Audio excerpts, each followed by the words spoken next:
Thank you for tuning in to another episode of Just Get a Real Job with me, Jamie McKinley. I'm thrilled to welcome on the show Robbie Hood, who is a poet, I should say. I mean, you can be a poem if you want. Is a poet and has been doing some class stuff online as well, and really using the medium in quite an interesting way. Robbie, how's it going, man? Nice to have you on. I'm doing good, mate. Yeah, doing good. Thank you for having me on. Yeah, I'm excited to talk about it, really. Well, I mean, we're 20 seconds in and I've already You've already misspoke, called me so a we'll see how it poet. goes. I know, I've called you a poem. My brain's a bit scrambled, as is working in the creative industries full time. But just for the listeners watching, I mean, it's a pleasure to have you on. I particularly loved the poem you did a few weeks ago about working class kids in the arts. I mean, there's a reason it's went so viral, but it really just resonated with a lot of what this podcast is about. Do you just want to sort of introduce yourself for our listeners? Tell us about who you are and what you do and stuff. Yeah, of course. So my name's Robbie. My poet name, I suppose, is Robbie Hood, and what's play on Robin Hood. Very funny. And I've been writing poetry for like probably 3 or 4 years now. I'm performing for 3 years, and then last year I decided to finally get the confidence to go online and start posting poems online, and a few have done quite well. And then I did one a couple of weeks ago called Classed Out, what's about giving working class kids access to the arts, because I think it's something really important and something that isn't really happening, and it's happening less and less, and it's done quite well, but I think the most important thing is that people are actually opening up to that conversation. If I can be a small part of that, then great. Yeah. I mean, done quite well feels quite modest. It's like I keep seeing it reposted again and again. So there you go. Thank you, mate. That's very nice to hear. It is, but it's not really. I mean, really, it's a message. It's not the poem. It's a message of the poem. Of, this is what happens when you do give these people a chance, these kids, and hopefully, like, I've just listed out a load of facts. That's all it is. It's not not anything I've done. It's just down to those amazing actors and directors, writers, and so on and so forth. And yeah, but no, it's been crazy. A lot of like weird, like really cool celebrities that you wouldn't expect have like shared it and liked it and stuff, and that's always a bit mad. But yeah, very good. There's one of our latest ones. Feel free to name drop as well. Like, Millie Alcock, who plays Supergirl in the new Supergirl, she retweeted it. What was pretty mad. Helen Graham, who's Stephen Graham's wife, who's a really big producer, she commented on it. And that was a really important one for me, because that's sort of the type of person that I wanted to have a conversation with about it. And she commented something really sweet, and I just said, yeah, thank you for you and your husband for opening the door for working class kids, because if it weren't for Stephen Graham, you wouldn't have Owen Cooper, and it feels like that door's starting to open for the next generation of working class kids to get into acting and music, and we just need more of it. Yeah, loads of people. I'm trying to think of others, but yeah, it's just been Professor Green. That's another one that was pretty crazy. yeah, it's quite a few, but yeah, it's always good to hear that people in the industry's listening. No, it's really good, and as you say, it's all about the message. Apologies making you name drop. I just thought it's good. May as well celebrate the wins when they come and stuff as well. And again, it's testament to that poem. Which we'll try and edit a wee clip of into the episode as well, just to give more people context. But this is what happens when you give working class kids access to the arts. They win Emmys at 15, and that's just the start. Jack O'Connell, Dev Patel, they use their own struggle to tell the truth. See, they haven't been fed with a silver spoon. They haven't had their dads call the director. They got the role because simply there was no one better. And it was an open casting call. But as the years go on, the number falls. 1 in 10 actors are working class, if you can even believe that. But this is what happens when you give working class kids access to the arts. You get Stephen Graham, Jodie Comer, without some fancy private school acting diploma. You get This Is England, Peaky Blinders, stories and performances that are fucking timeless. If you lose those voices, those actors, those writers, normal people will just be silenced, told their stories don't matter. They should just be quiet. Hey, maybe I'm biased, but I don't just want to see art by those educated in private. I just want to see people on screen that look and sound like me, without a dialect coach telling them how to speak. I just want to see realistic apartments on TV and proper working class families. I just want to feel seen. I just want kids, when they go to the cinema, to look up and see someone who they could potentially be. But this is what happens if it all falls apart. If you don't give working class kids access to the arts, they stop caring about art, because in their heart of hearts, they know they're not going to get far. Yeah, of Just course. to sort of start as well, I want to ask you about just like your first sort of steps into poetry, because obviously, as you say, you only started posting on this last stuff online more last year, Mhm. but you've been doing this for a couple of years now. So how did Yeah. that all come about? Yeah, so I started sort of on the open mic scene. So I used to do music and I was in like bands and stuff and enjoyed that. And then sort of as you get older, bands sort of disband and you'll start doing your own thing. And I never really found like a creative outlet where I could do something on stage and get that sort of like adrenaline you get from being on stage. So I tried poetry because I wrote a few little poems that were sort of like daft poems about like Hermes delivery drivers and kebab shops at 5 in the morning, stuff like that.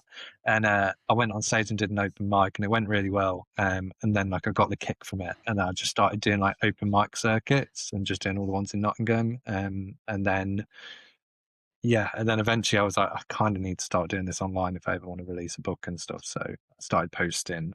My goal was to get like do okay and get like 1,000 followers would have been like a big achievement, and then it's just snowballed. What's good but also a bit like, okay, all right, we'll have to see how it goes from here. But yeah, it's just started off on the open mic scene really. No, it's really interesting about the online stuff as well, and I've got to kind of want to talk to you a bit about that as we Yeah, go on, because there'll be hopefully people watching who want to have a career in the creative industry, particularly poetry, and that is sort of the way that things have adapted, and it's super interesting because I had Luke Wright on a couple of weeks ago, who yeah, is of course a great poet who sort of came up in a different time before the internet, and we had some great conversations about how things have changed in the poetry world and stuff. So I'm really keen to ask you about that. But just to sort of go back even further, like, were you always interested in poetry and writing? Like, you're saying you're in bands and stuff, or was this yeah. something that you sort of kind of got into a bit later in life? I mean, I feel like it was always there because I used to write songs. So that was, and I feel like I still am kind of writing songs just without any, like, if you read some of my poems, if you sort of break them down, it is literally hook, verse, hook. That is how it's done. So it's more about just writing in general. And I've done that since I was like 12, 13 years old. But then I discovered poetry, who sort of like, I mean, do you know, like the Arctic Monkeys when they did John Cooper Clarke? Um, I want to be your That's how I best. heard of him, to be honest. I'm a proper Yeah, cliche for that, but yeah. yeah.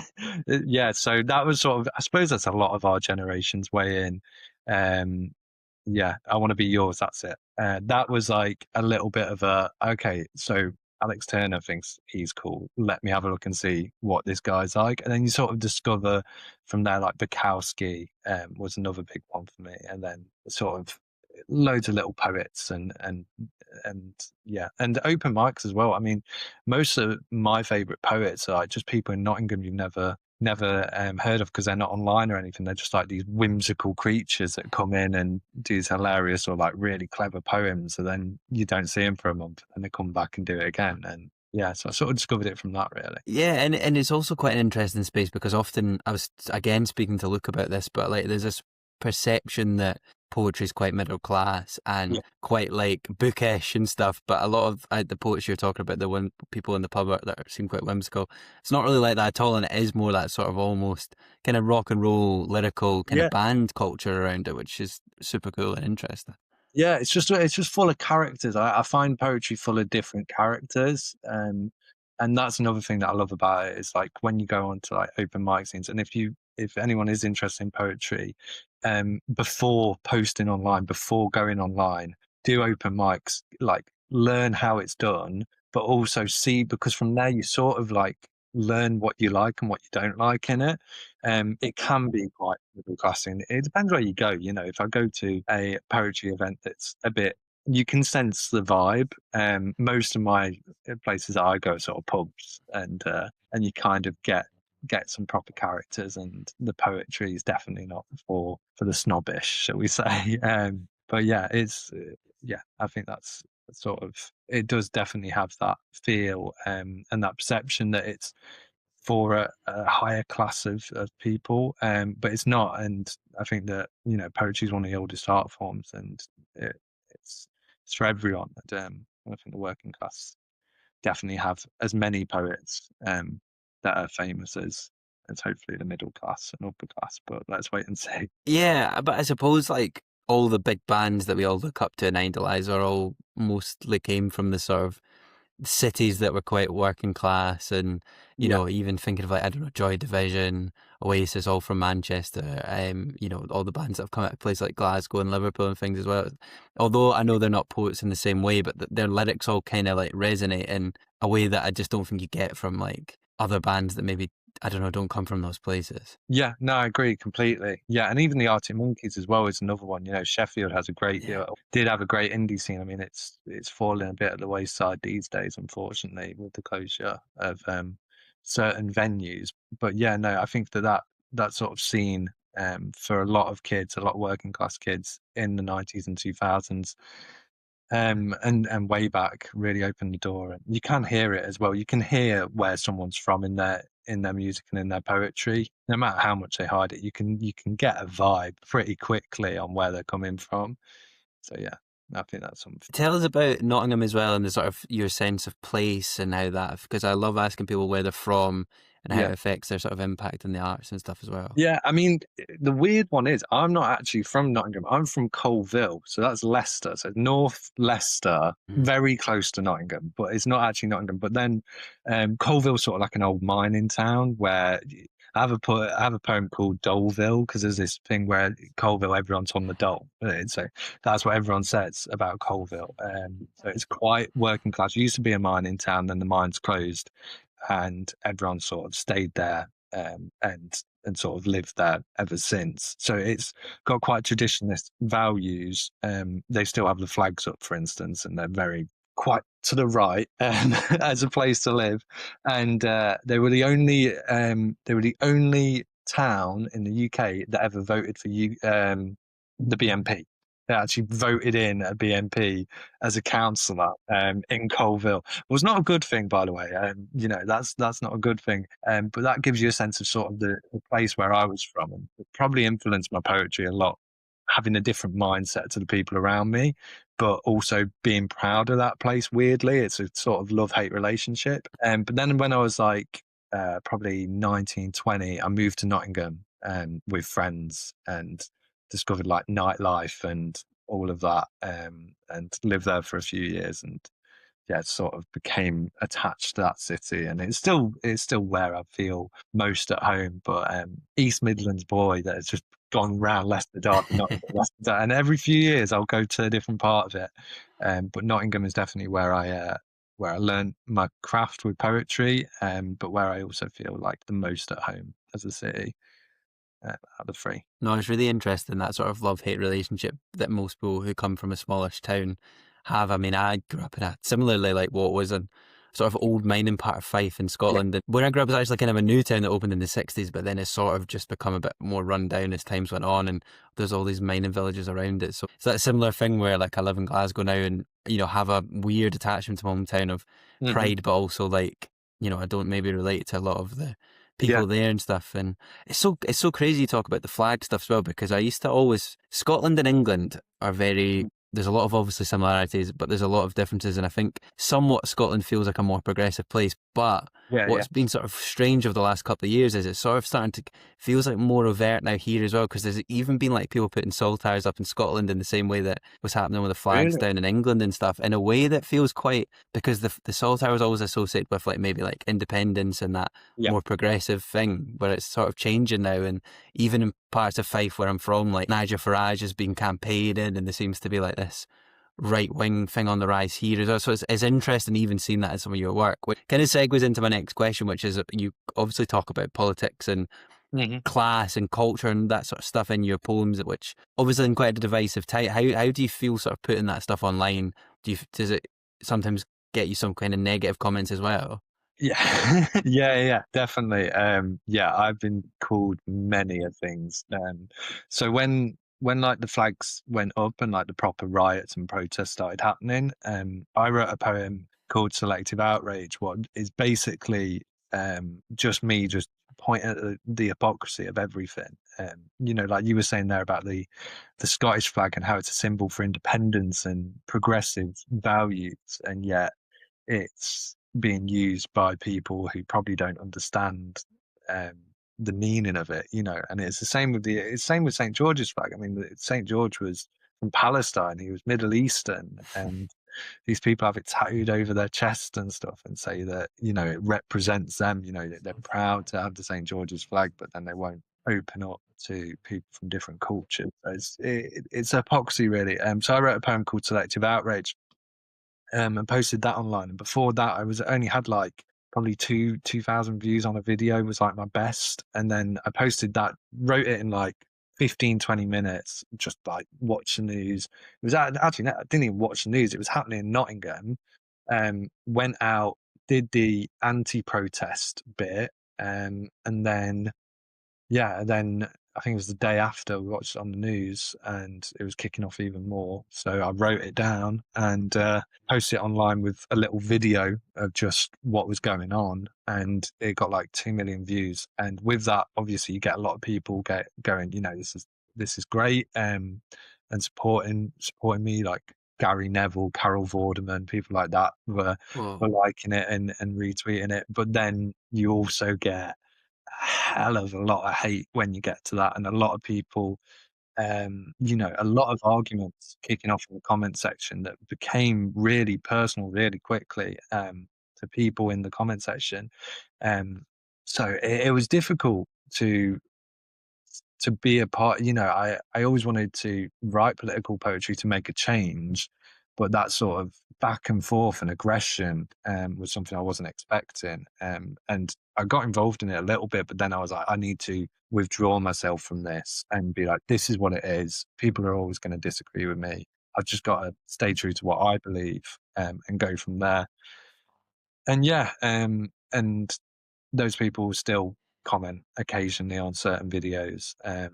Yeah, and you just have to ignore it and move on with your life. But yeah, it's kind of weird how angry people have become on like all sides of the. I mean, it's such a polarizing time as well. Yeah. And I think there's a lot of trolls and bots and stuff as well, which make it worse, because I noticed that usually with the podcast, I get a really mostly quite positive. People are very supportive. Usually it's creative people who are trying to just help people, you know, help each other have a sort of stable career as much as we can and stuff. Yeah. But whenever I posted any videos, I did one, for example, on TikTok last year, which went sort of semi-ish viral, and it was about like how soap's changing and we're losing a lot of continuing drama and how that affects the people in the TV industry. And it just became like this flurry of comments about how, you know, soaps have gone woke, and it's like, it became so politicized, and it's like, what? It's just kind of mad. You do have to block out where you go. I found myself up arguing with people in the comments, and I'm like, why are you arguing with these people? You don't know, like, some of these people aren't even probably real as well. And I had to sort of just go, I'm not replying to comments like this anymore. It's pointless. And it is difficult. It is really difficult, but that's truth. And, you know, you can't prove them wrong sometimes. I do genuinely believe that if you keep persisting with a message, then eventually they'll get it. But really, on an argument, on a comment section, you're not going to convince them. And I tried again and again to convince people who didn't agree with me that, look, the world hasn't gone woke. There's always been progression. There's always been, you know, minorities on TV, and the LGBT on TV. And the only difference is now is that at least we're actually getting a equal proportion of what the actual demographic of this country is, and those opportunities are being given. And yeah, it's a shame, but soaps are crazy. I mean, if you want to look at working class TV, look at soaps, because they really do live off a string type budget, and somehow survive and pull out all those episodes. So yeah, no, they've been brilliant. Hopefully, long may they continue. You know, Coronation Street and that. Big fan. No, I mean, they were always traditionally the progressive like things, but they tend to be quite ahead of their time. Yeah. So I found it quite mad when people were suggesting that that wasn't the case. But there you go again. It's just the narratives that become, you know, people get so caught up in their version of reality from social media as well. So it's really tricky. But in terms of your poetry, I want to get back to like your style and stuff as well. How is your sort of style evolved? Because like it's, you know, it's interesting watching the videos. Like obviously very different types of poetry and stuff as well. Because you've got your more political ones, but then you've also got just stuff about general life, your observations and things as well. Like, are you still sort of finding your voice now? Are you still playing about with stuff, or do you sort of have a? I feel like I'm sort of, I don't know if it's like having multiple personalities or something, but I'm always like moving on to the next thing. I can't really stay still on one thing. I'm working, a lot of my stuff's political because I'm working on a show at the moment and it's pretty much done. So then I'll tour that and get the book out and then I'll move on to the next thing. So it's more about topics really than anything. At the minute, I'm focusing a lot on creatives and art and having that sort of, where people have another poem called As an Artist Until the Rent is Due. It's brilliant, What mate. It's really Thank good, you. really relatable as well. Was another one where I feel like it's more about just what I care about in the moment and what I want to talk about the most in that moment. My next thing that I'm working on at the minute is religion. I'm trying to tear that apart in a respectful way, but like the idea of religion and where did that start and how has that affected us as a society. So that's sort of where I'm at now. But ask me in a couple of weeks, it'll be something completely different. It will, and so on and so forth. I mean, it's hard though when you're creating stuff because you get excited starting something and then, if you have another idea or whatever it is, it's like you're kind of on to the next thing.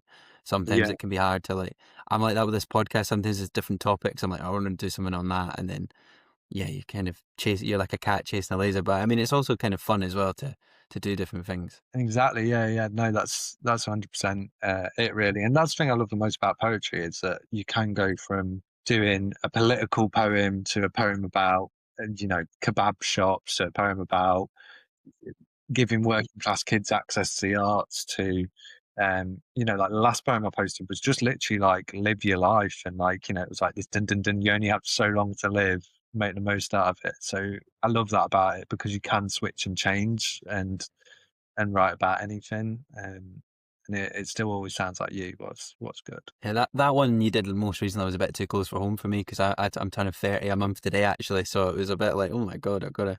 Now you're only as young as you are today, so happy birthday. He's not old. He's not old, mate. Don't you No, worry. exactly, it isn't, Yeah. but yeah, no, it's another again a very good poem to check There's out, a and lot. just to say to people watching and listening, there's links to all Robbie's stuff in the show notes as well. I'll let you continue. Sorry. Brilliant. And I was just going to say, there's a lot of artists and a lot of creatives who didn't make it until they were 30, 40, 50. I mean, just in poetry, Charles Bukowski, he worked as a postman until he was 53. He had, I think, 2 years left until he could retire on his postman pension and walk off into the sunset. And he quit one day and was like, I'm going to do poetry. I'm done with this. And started writing poetry. And then obviously Charles Bukowski is a household name in poetry. He did not start till he was 53. Yeah. I'm a big believer you're never too old. Maybe that's what I'll write about next, to be fair. You kind of sparked an idea there. There you go. Yeah. No, I Yeah. mean it's so true though as well.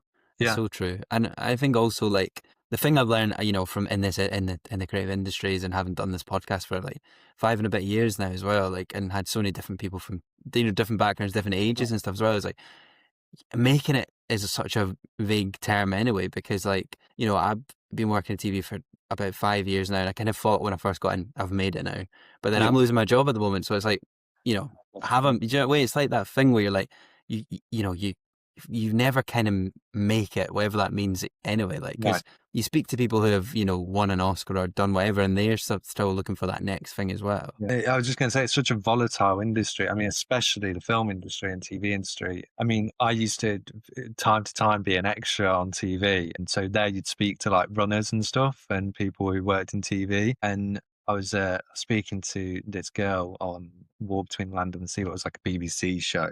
Yeah, And the Doctor Who spin-off one. yeah. It was sick. I loved filming for that. But It's I was cool. like, "Oh, what you doing? What you doing after this?" And she was like, "No clue. Literally no clue. I have work until November. What was like in 2 months' time?" And then she was like, I'm unemployed and I've got to figure it out from there."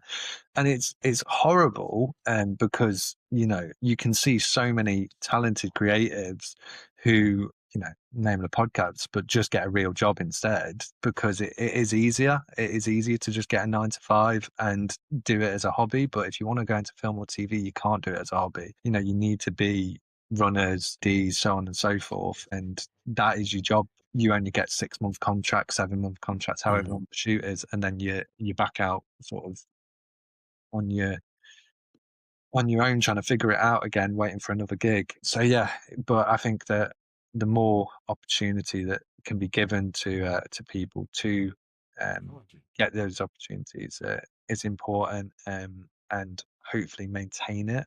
But my big theory is at the minute is that maybe it's a bit down, but maybe like people who do really well at the minute with the cost of living crisis and that are people who can financially afford to be unemployed for 6 7 months. And I don't think that's a good place to be in as an industry. I don't know if you've listened to, have you seen the recent TikTok about Chapel Roan? But like, she for me was like this working class hero, who'd like come up from like a trailer park, and it's, if you look into it, I mean, I've not done my own research, but if you look into what people are saying, she wasn't that at all, and it's all just a big scam, and her family came from millions and everything. So yeah, and maybe that's why she could do it for 7 8 years without getting a deal and stuff. So, but we live in hope that things will change. Kind of hope that isn't true about Chaperone. That feels like a wow. Unfortunately, That I didn't know. yeah. So granddad was a multimillionaire had an insurance company that was worth multi-millions. Her trailer park was like this big ranch and stuff. There's a TikTok going viral on it at the moment. Obviously, I've not done my own research, so take it all with a pinch of salt. Yeah, well, for legal purposes, we'll say allegedly Chaperone. Allegedly, allegedly. Yeah. But Yeah. no, it's so Well, true though what you're saying about class. Just to sort of add to that, because again, going with a lot of the episodes we've done on the podcast recently all around this topic, I'm fascinated by it, and I think as somebody working in TV that comes from a working class background, I'm constantly talking about it because it's so true. It's like, but not just in TV, in the whole creative industries, if you can't afford to take those gaps to sustain yourself, it's really hard to take the risks necessary to have a creative career, because there is sometimes going to be those downtimes where there's not as much work available, and yeah. if you're working full time in a cafe or doing whatever, you just don't have the extra time to then go and do what your sort of passion or dreams are. Obviously you can do it as a side hustle, but it's quite tiring to do that, and you don't have as much time as somebody who can just dedicate everything. So yeah, it's a huge issue. How do you sort of feel about creative industries in terms of class as well? Obviously I know we've done the poems about it and you were just sort of raising some issues, but yourself, like, how do you find that like prospect of having a career as a poet and touring work and trying to get a book out there I and stuff? mean, I think that it's a I live in hope that that would be a thing. I mean, I do have a normal 9 to 5 job as well, and do this on the side. And I want to do a tour, and I want to release a book, and I'd probably be a lot quicker with it if I could do it as a full-time job. But the truth is that it's a massive risk, and I've got a young family. I can't take that risk and be speak to my partner and be like, oh, I'm quitting my job and I'm going to do poetry full time. And really, like, I mean, I know someone who had a top 10 UK album within the last year, and they have quit the band to go back to working in a normal corporate job because the band wasn't making enough money. And that to me is like, wow, okay, so like there is no made it anymore. If you can't get a UK top 10 album and be able to sustain yourself, and you go and do a normal corporate job instead, that's like, where are we at as an industry if that's what's happening to people? Because those creatives are, the future really. And if you don't support them, then they're all just going to go. And if you look at Kate Nash and what she's doing to try and sustain her tour and stuff, and I completely applaud her for it and well done for it. But she shouldn't have to do that. She's Kate Nash, like she's a legend. Everyone knows Foundations. But yeah, I think that because of modern technology and the likes of streaming, both with TV and film, but also with music, it's made it that jobs are few and far between, and then going self-employed with it, you don't make as much money as you did. You do festivals to promote the gigs, but then the gigs, you have to make the money off the merch because no one buys albums anymore, and you can't make money off the streams because it's like 10 quid for like, I don't know, like a million. So it's basically nothing for a load of streams. And yeah, it gets worrying where we're at, and hopefully things can change. But until people start standing up to major corporations buying physical media, this is going to continue to happen, unfortunately. And yeah. Yeah, and then the other side of that with like artists, for example, having to charge more for gigs to make a living, it then prices yeah, out people who want to be able to go and see the bands who can't mm, afford to do it either. So it's a whole yeah. like vicious cycle. Perfect example of that, Sleaford Mods, who are a Nottingham band, sort of like a Nottingham punk band. Yeah, Probably one of yeah, the biggest bands to make it out of Nottingham. Very much working class in their roots and in their music, and very much a working class band. I saw they were touring. I was like, oh, let's see how much tickets are. They were like 60 quid, and they're not a big band. And it's like, damn, like you're meant to be working class and you're doing gigs for 60 quid. And it's not their fault. They've got to make a living. You know, it's just, it's how it goes, really. And yeah, I think yeah. that because that's where all their income comes from now, really, and that's the issue. And with poetry, like you can make a living out of poetry, especially if you like, Luke Wright, he can tour the UK, and he does really well, and he's a household name, and well done to him. But I think that, I mean, I haven't fully given it a go, but I think it's a lot harder than people think to try and make it and Mm. sustain it as any artist. It's interesting because even when I spoke to Luke, like he was talking about, even as a more established poet, like it's not, there's a lot of extra stuff that is having to go on behind the scenes without like much management that, Yeah. people would assume like, but even that's like, constantly a lot of work having to happen, in a way that you probably just think, oh, you know, Mm. that Yeah. you'll be able to make a lot. It's crazy, and even yourself, like people might see your Instagram and go, "Oh, like 30,000 followers, got a couple of million views." Like Robbie must be like doing that full time. So I really appreciate people on the podcast being honest about like, no, I'm still working and doing all this stuff on the side, because people Yeah. see that from the outside and they go, it's this. Oh, they've made it, because everyone's perspective's so different as Mm. well, where Yeah. they're on their own journey. No, everything is yeah, and yeah, exact same with Luke. Obviously, Luke takes it to another level and works his ass off compared to me. But yeah, everything that I do, it's all self-made. I'll edit the videos myself. I do all of it. I spent hours, literally hours, going through footage trying to find the right clips for the right moment. Yeah, especially at the minute with this thing that I'm working on for the gigs, that is so difficult, and I'm like on the dark side of the internet trying to put like on like far right YouTube to try and find the right clips for this segment that I'm doing of it. So it's a weird one, but yeah, all the editing I do myself, obviously all the writing, all the recording, and then when I go and do gigs, it's all myself. And then when I get a book out, I will be probably self-publishing as well, because trying to get like, even that, like going on a bit of a side one here, but if you want to submit like to get your book published, I could be like, oh yeah, I've got 30,000 followers, however many views, etc., etc. And they go, that's great, yeah, yeah, yeah. Give us 100 quid. And I'm like, for what? And they're like, so we'd read your book, give me 100 quid, and I'll read it, and then I might take it. And I'm like, I'm not going to give you 100 quid to just read my book. You're meant to see a profit in it and publish it because of that.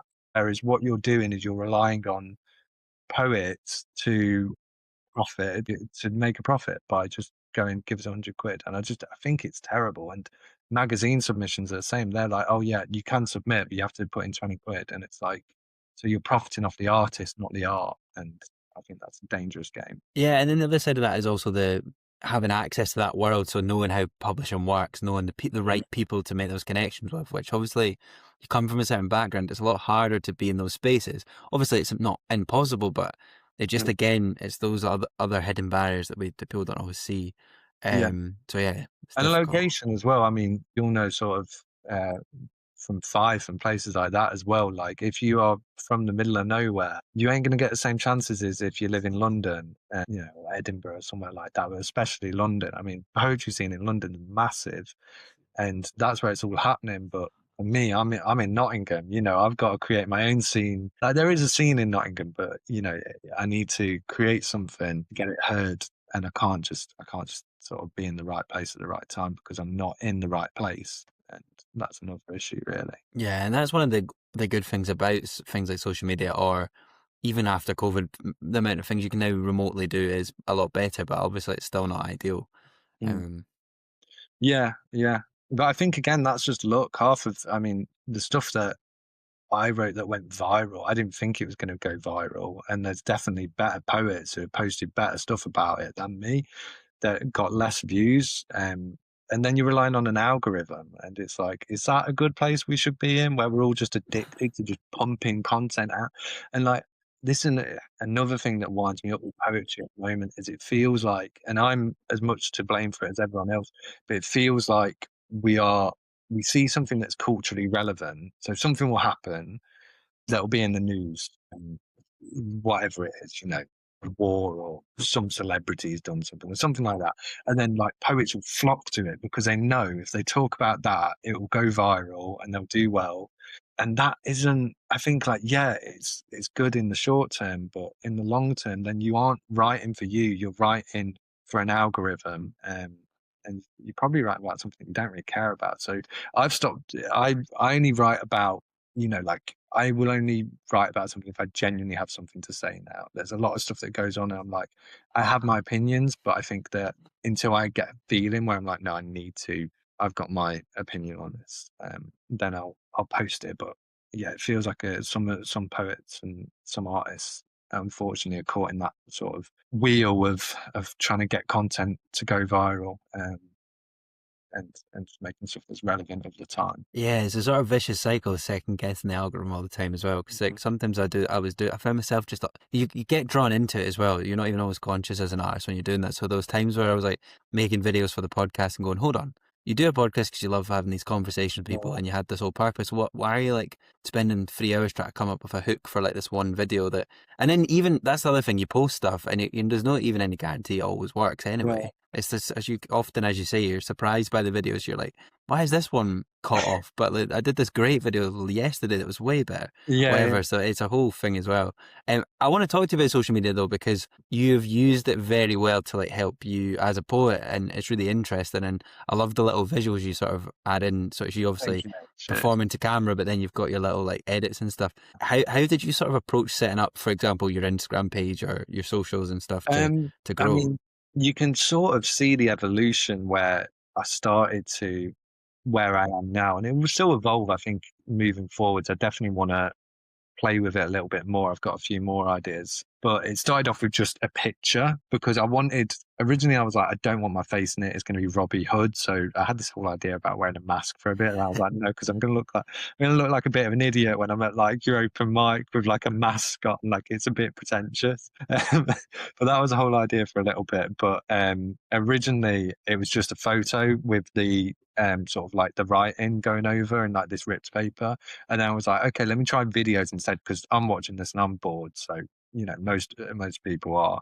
So I started doing videos instead. And then I started to get to the point where I was like, the videos, to do a whole 2-minute poem with cuts of every single line, it was just so much work. And I feel like half of them wasn't actually what I wanted. So now it's like, I will have it as me performing, and then I will cut to certain moments where I want to show what I'm actually on about to sort of evoke those feelings more.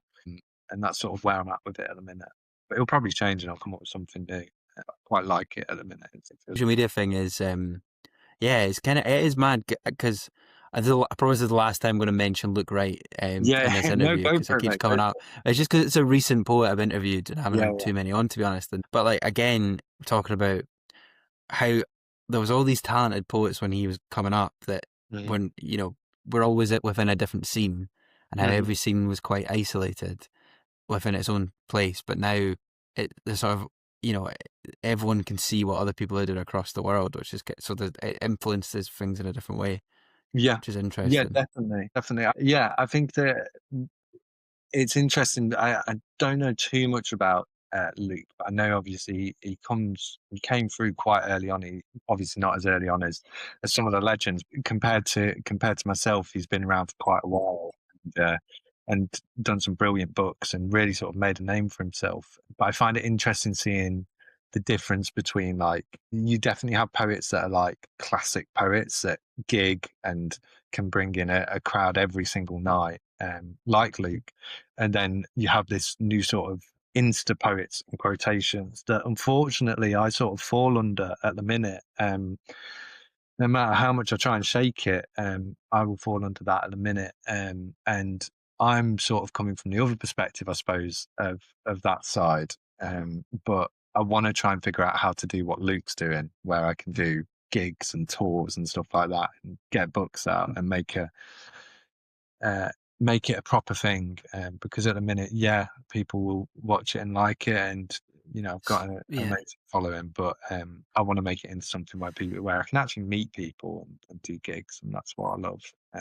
That's what I'm moving into. It's interesting that you don't really like the idea of being categorized as an Insta poet. Almost feels like a bit like I don't know. You don't feel like the sort of category almost. It's an interesting one. Yeah, I mean, I suppose because it just feels like, I don't know. I think that there is some. It's a difficult one. There is some amazing poets coming through. But I wouldn't want to just be a poet that's on Instagram and doesn't do gigs and doesn't tour. I think I think when you make it as an Insta poet in quotations, you quickly shake and move as fast as you can to get that name gone and just become a poet. So one of my big inspirations, who is Scottish to be fair, Kate Ireland. I don't know if you know who she is, but fantastic poet. She did a poem called, I think it's called "I Try" or "You're Trying," something like that. It's a beautiful poem, and like 5 million views, massive poem.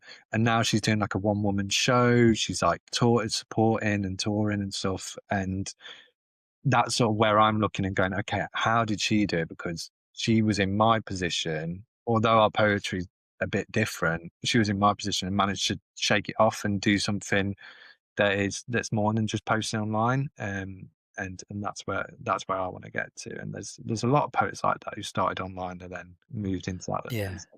What was the big one? Like was it Milk and Honey that was like one of the first? Car. Yeah, and gone like mad, like career defining. But I mean, it's interesting because that was also almost when Instagram was just pictures as well. Yeah. Back in the old days when it wasn't videos all the time. Yeah, and I suppose that's sort of what started it really. And those types of poems, and there's definitely a place for that. But I never felt like I fitted in with that type of poetry and Insta. I never thought it would go the way it did, because my stuff is very much conversational and it is working class. And I suppose that you sort of imagine when you think of poetry, you think of more emotional and beautiful pieces, but very different from what I'm writing, where it's sort of your working class lad having a rant about something for 2 minutes. And yeah, so it's weird how it's gone really with poetry. It's amazing because there's some amazing poets coming through, and it's definitely more popular than it's ever been. But at the same time, it's like, I don't know, it's a weird sort of crossroads at the minute, and I hope that we can start. We don't go inwards and start just becoming Instagram poets who do videos online, release the odd book, and that's it. I hope that we go outwards and start going to venues and playing. Like at a minute, Spit Nights are doing the Roundhouse. That's massive. That's a proper venue in London, and that's sort of where I hope poetry gets to, is we can start doing big gigs and selling out big rooms. But we just have to wait and see, really. Have you noticed yourself now when you're doing more live stuff that your followers are sort of translating into coming out into people? Are you getting to meet people in real life from the online space? I mean, I suppose it's sort of, I'm sort of a weird one as well, because so my son is 3 months old. So for the last sort of 6, 7, 8 months, thank you, mate. For the last 8 months, I've sort of been at home because my girlfriend was heavily pregnant, so I couldn't exactly just go off and do a little UK tour because I've gone viral. And then, he's come into this world, and I've been looking after him. So I've not really seen it that much. I did Dr. Dot last year, and that was really cool. But that was before I went viral. I suppose the big moment for me really since going viral is I did a gig in Nottingham, and I mentioned I'll do the poem that's gone viral, and everyone cheered, and that was more sort of my friends and my community going like, yeah, he's going to do the one that's done well. And then I messed it up, and I was like, this is supposed to be my big hit, and I've messed it up, So yeah, but no, I've not really seen it yet. I'm doing more gigs this year. I'm gonna put myself out there and hopefully get some gigs booked. But it's a nightmare trying to get gigs as well and trying to score gigs. You know, you message venues and stuff, and they're sort of you need to know them in person really, and to do that you need to be out there. And at the minute, I'm too busy changing nappies to get out there. So hopefully, sort of by the summertime, I'll be back on the circuit. Now, fingers crossed. I'm interested to hear if that sort of you do start to notice that difference and stuff. But again, great platform to keep building on as well. It's class. One more question about your specific poetry stuff is just that people love hearing about this stuff. But what's your process for writing? How do you sit and craft a poem? So my stuff it's a lot of the stuff that I write will come in one go. So it will just be, I'll have an idea. It tends to be the first couple of lines will tell me where I'm going to go with it. And then it'll just all come out in one go. And I'll just have to be in that moment for I'll probably say about an hour. It would just be like that. And it would just all come out and flow. And I'll know it's either good or if it's not very good. And there is some bad ones as well. Like, you know, you have to write bad poetry to write good poetry. I wrote a poem called The End Is Nigh, what is literally the most anxiety-inducing, depressing poem you've ever heard in your life. And I read it back the other day and I was like, I can't put this in the book. This is terrible. Like, it's the most depressing thing ever.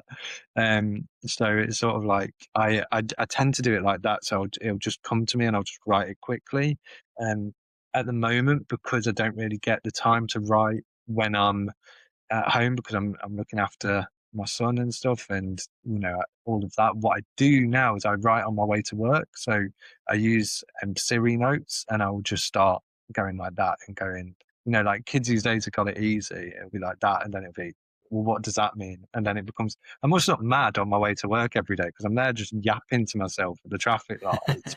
But that's where a lot of the poems have come from and classed out. You know, the one about this: what happens when you give working class kids access to the arts. That was written on my way to work, because I was just thinking about when Owen Cooper won the Emmy, and everyone's like, "Oh yeah, he's the youngest actor ever to win an Emmy," and I was like, "That's great," but he's also like working class, and I feel like that is more important. You know, it's amazing what he's doing so young, but like it's also amazing that we're still giving people those opportunities, and you know, all power to him, and hopefully he can be the first of many. Fingers crossed. I mean, it's mad. I couldn't believe, I think, 8% of people working in the creative industries, or when people was working in TV, come from working class background. Something mad like stat I saw at the TV festival last year, and I was like, well, that cannot be true.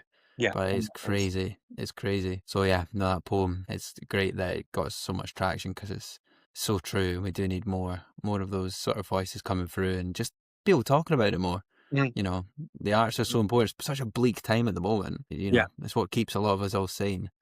I think the part of that poem that I love the most is where I'm on about, if you lose those actors, those writers, normal people will just be silenced. And I think that part of the poem is where I sort of hit the nail on the head with. If you lose working class actors, also working class writers, then that whole perspective of life and that whole struggle and that day to day and love and joy and misery and all of that from an experience of working class kids and working class people, it will just go. And then we'll have films and TV shows about, you know, I don't know if you find it these days, but I watch TV and I'm like, that apartment is not realistic for where they are in life. You know, like, what is that? And it's because they don't know. These directors, they never lived in poverty. They've never actually struggled, and you can tell when they with the set design and stuff, and it's sad. Yeah, it's interesting. I find this a lot working in TV as well. That so many shows now are always about rich people as well. I mean, there is obviously something that sells about that. People love watching, like, I don't know, The Night Manager and these luxury hotels, or, you know, the things with Succession. There's some great shows, obviously. Sometimes it's frustrating when you're just watching a normal show. You're like, why is that house so big? Why have they got like a breakfast bar? Would they have that? It's little things like that. For me was, I don't know if a bit of a random one, but I don't know if you've seen the new Bridget Jones when that came out. Yes. Yeah. So Bridget Jones, for me, yeah, I suppose she's always been middle class, but she lived in an apartment in London. You know, she used to iron her big knickers and stuff and like fancied her boss and was working as like a low level journalist at a firm. And now, like, you see her in Bridget Jones' Form, she's got like this gorgeous country house in the middle of London. And it's like, how is she affording that? And it feels like £5 million easily. Surely yeah, that's like 5 mil. exactly. And you see that and you go, but that's not, you know, if I was seeing that when I was, you know, if you saw that in the 90s, it wouldn't have been as big as it was. The reason why it was big was because it was relatable to normal people. Normal people saw themselves in, and normal women saw themselves in Bridget Jones. And now I think when you see her in a big house, you don't see yourself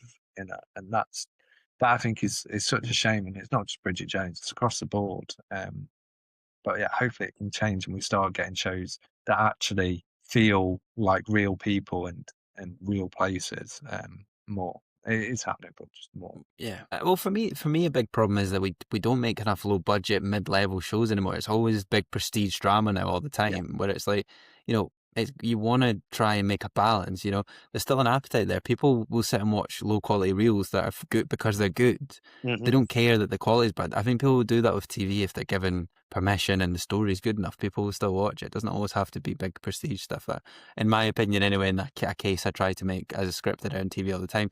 But I've just got two more questions for you, Robbie, Yeah. before we close up. One of them, that might tie into this, but I've started a new question I've started asking about. What frustrates you most about the creative industries right now?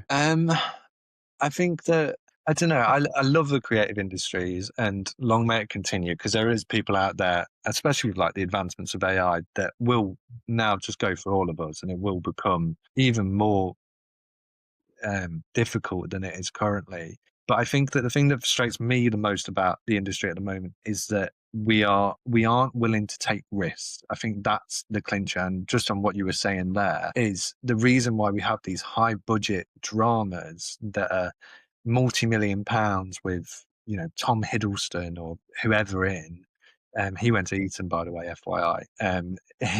Is because they know he'll bring in a big crowd because of Marvel. They know that it's a drama. So I've not actually seen The Night Manager, but it's a drama. What's a big industry at the moment and big sector and so on and so forth.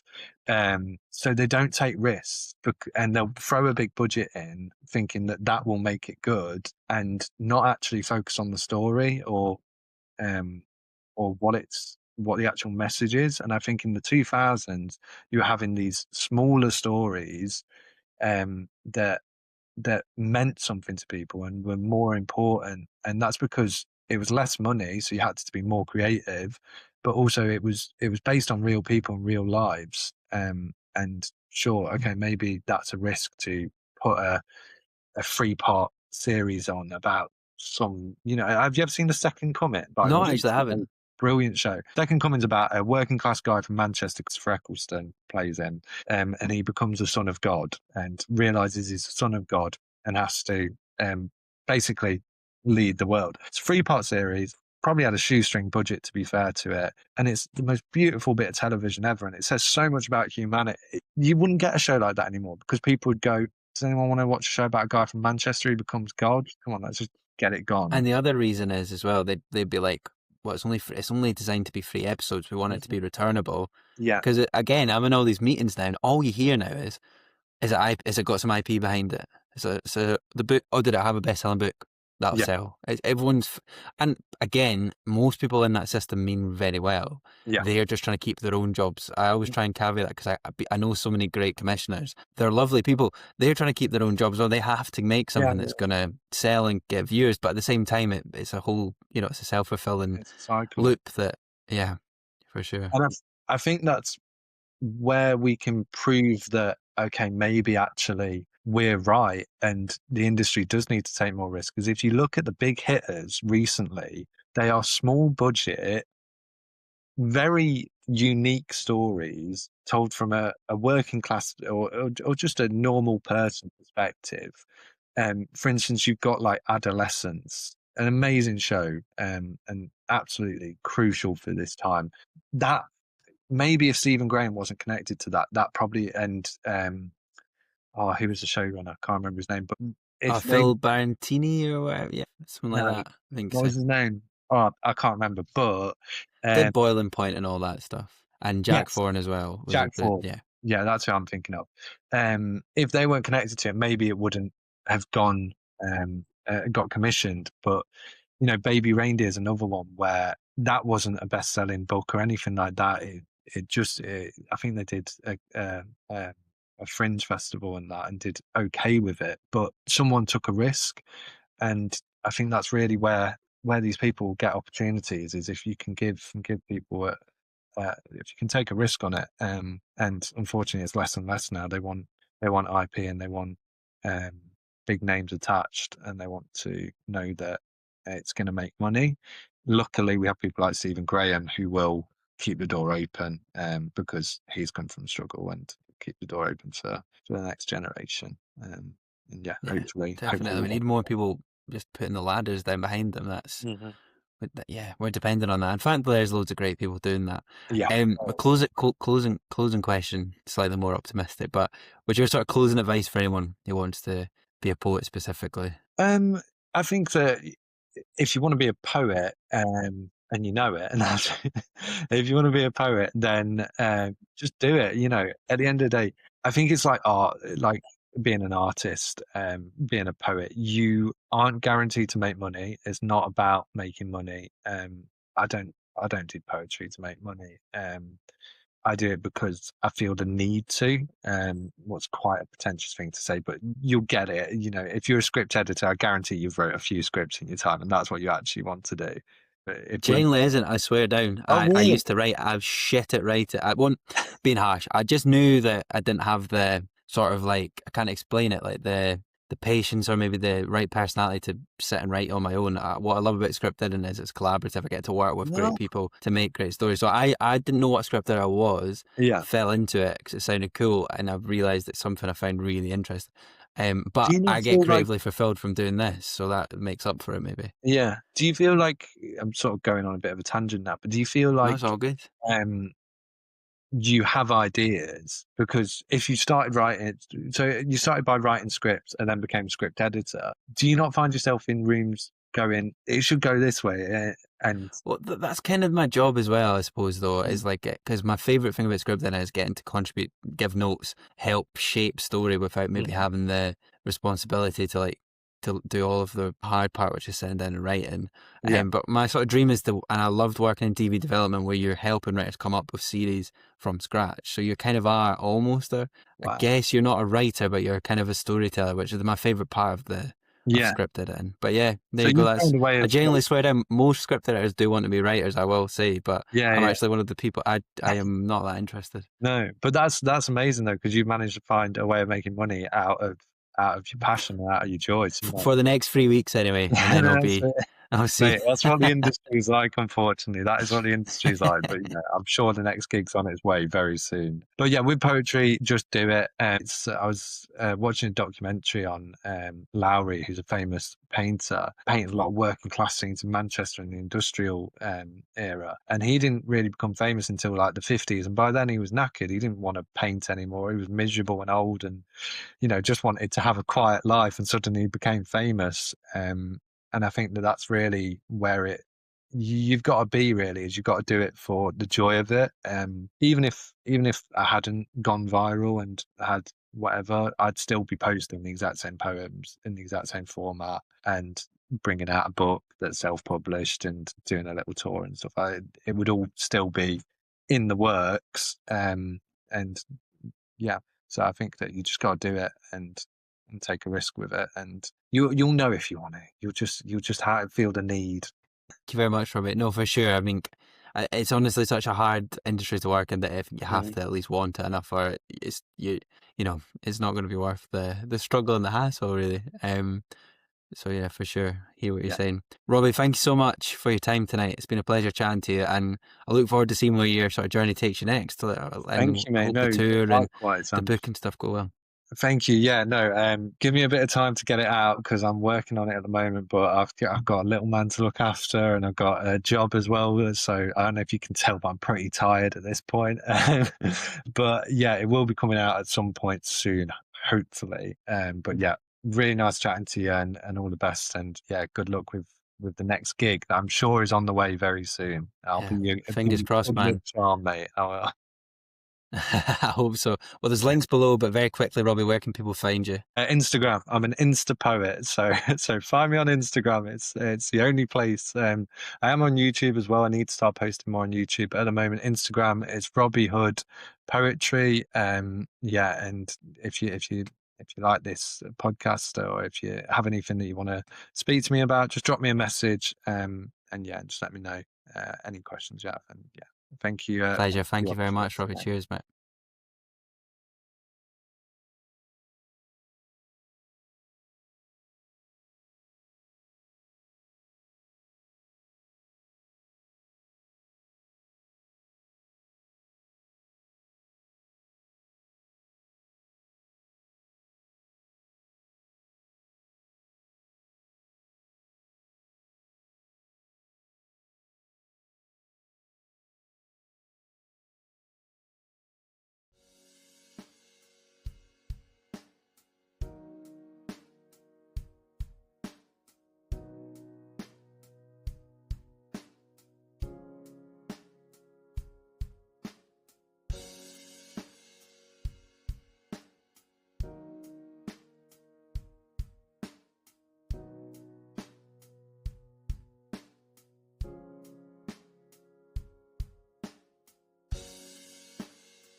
Just get real.